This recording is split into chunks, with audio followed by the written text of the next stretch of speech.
So the Leafs finished last season with a 36-25-9 record, good enough for third in the Atlantic Division. Yeah. And then they went into the return to play and were knocked out in 5 to the Columbus Blue Jackets. So not the end of the season that Leafs fans would have been hoping for. But what about the moves they made in the offseason? Well, yeah, and that's one thing that I actually really, really enjoy what the Leafs did this offseason was the depth. Yeah. I mean, now all of a sudden you have Bogosian. He might not even crack your top 6, but that's not a big deal for playing the new format or whatnot. I mean, you're going to need 7 or 8 defensemen. Oh, yeah. So, I mean, putting them where they're at right now is not a big deal to me. I mean, you have Sandin who's going to be on the outside, so he's not going to be asked to do much. He can just, even like, I don't even know if they're doing American Hockey League season. I don't know what's going on there. Yeah. So he can just, watch from above or just, no pressure on him. Mikko Lehtinen from Finland played in the KHL. Yep. He was almost a point per game last year as a defenseman. I forget the nickname they have. I see it on Twitter and I start laughing. The guy has a rocket. His team, Jokerit, they were actually very good in the KHL. Thing is, they had COVID hit their team. Really? So he might have played 3 or 4 games in the last month. Then they terminated his contract and he came to Toronto. Wow. You have Justin Hall, Dermott, Muzzin. The thing with the Leafs is they did not play last year at all. Maybe a stretch of a week with Riley and Muzzin together in the lineup on defense. Yeah. And that was the Leafs' biggest thing. So I love what they did at the back end. Brody, he's played with he's a partner of a Norris winning defenseman. So he can play the supporting role fine. Up front, same top 6. Not a problem with the top 6 at all. Yeah. The bottom 6 now is where we can get a little... Yeah. There's just so many bodies I find that can play in the bottom 6 for Leafs. It's going to be a mixed match to find out who works the best. Yeah. Thornton, I think we were talking about earlier. I think Thornton just not so... I think he can put up points. Right. Especially on the second power play unit. Right. Oh, yeah. I think Brian Burke is I'm a huge fan of him. I just got his book. I'm going to go into that. I'm pumped to read it. And, I've loved that he's one of the few Toronto-based, working for Sportsnet, sports analysts, hockey analysts that actually gives his honest opinion about the Leafs, and he doesn't sugarcoat it because of the network he works for. And he's been right with me, and I've been right with him in some of the stuff he's said over the years in terms of the Leafs. The one thing, he's not a fan of this Joe Thornton signing. I got to disagree with him there. I like it because the Leafs desperately needed very strong leadership in that locker room, and Thornton will bring that for a year. They lost Marleau, who was a key to that a couple years ago, and personally, I'm not a big fan of John Tavares as captain, and I don't think Matthews is much of a leader either.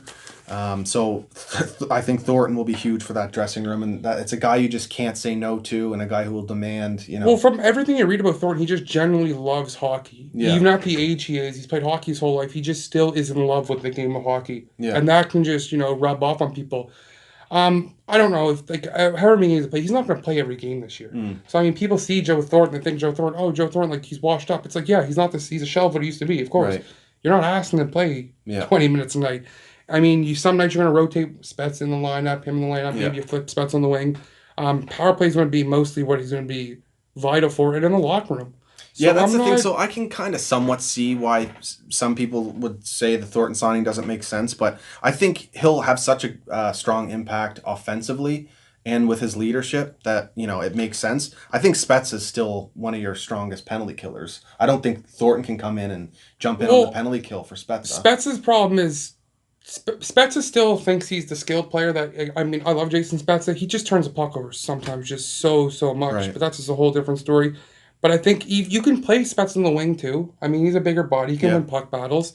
Kerfoot, I mean, I don't see the Thornton staying as a third-line center. I know that they were told he could be the third-line center and whatnot.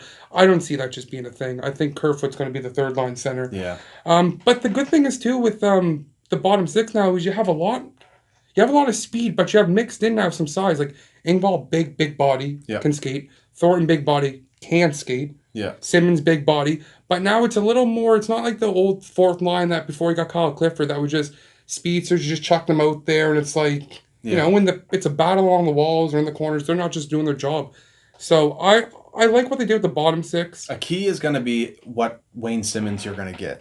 Well, even so, with these cap hits and where these things, like, if Simmons comes and poops the bed, it's like, it sucks as things where you're not going to get his physicality, but it's not like a thing where it's like, the season's ruined because Simmons didn't.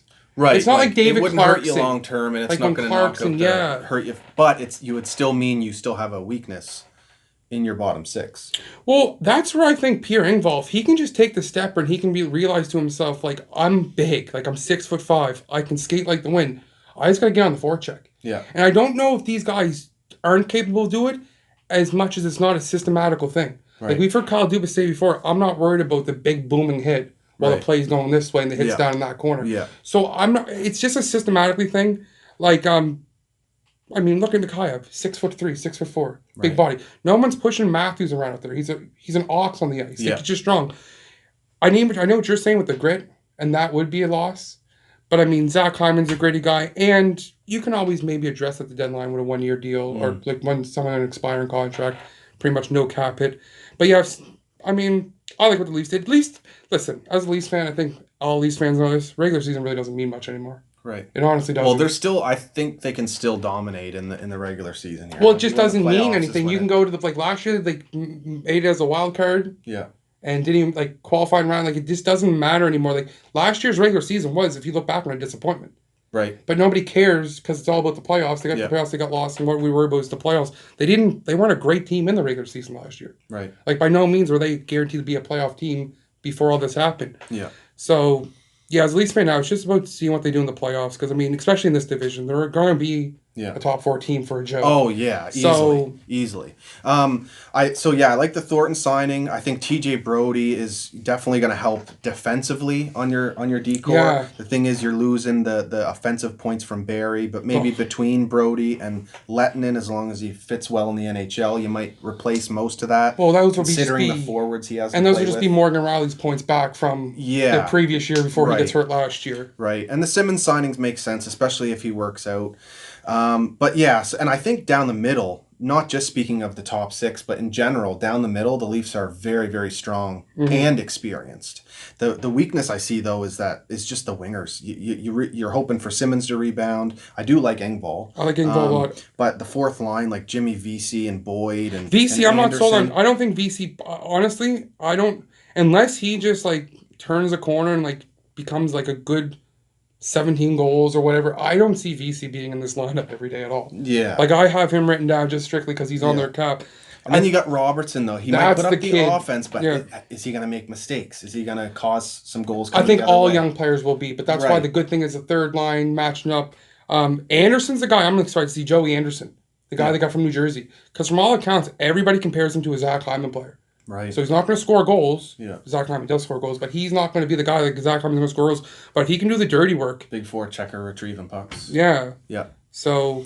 Yeah, and the D, I think it's rounded out. I think the D's a lot better than that. Like, we don't got to see Marty Marincin. I know, eh? Like, Jeez. well, you probably love seeing him. Well, yeah. But I'm just like, we don't got to see that guy It just never made sense to me. Every year they kept re-signing him. They still kept him. Well, but he's not going to crack the top. He's not even. I don't have him in the top 8. So yeah, Pappen, Johansson, losing those two, that sucks. But yeah, I mean, depth scoring might be an issue. Right? That could be a thing. That could be a thing. And Kappen and going. Now this Barabanov kid guy from Russia, he's going to be X Factor. He played for SK in Moscow. He didn't play in the KHL this year. I guess he must have stayed here training. He's that guy because the Leafs have had a little bit of success with these Russians.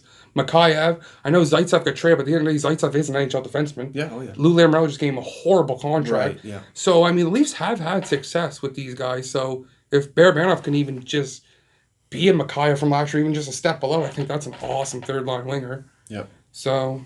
And then the strong goaltending, of course, as well. That's a good point. We don't get to see Hutchinson for any amount of games. Yeah, you've got you've got one of the better starters in the Canadian division and a really strong backup. Contract year.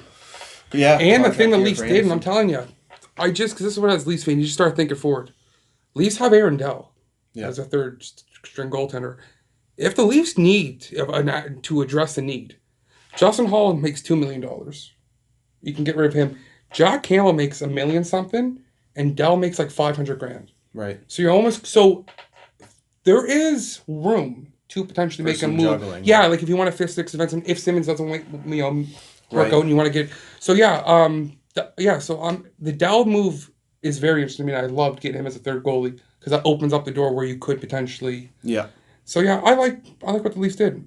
Yeah. But like I said, it's all the playoffs now. Yeah, for sure. Oh, first place.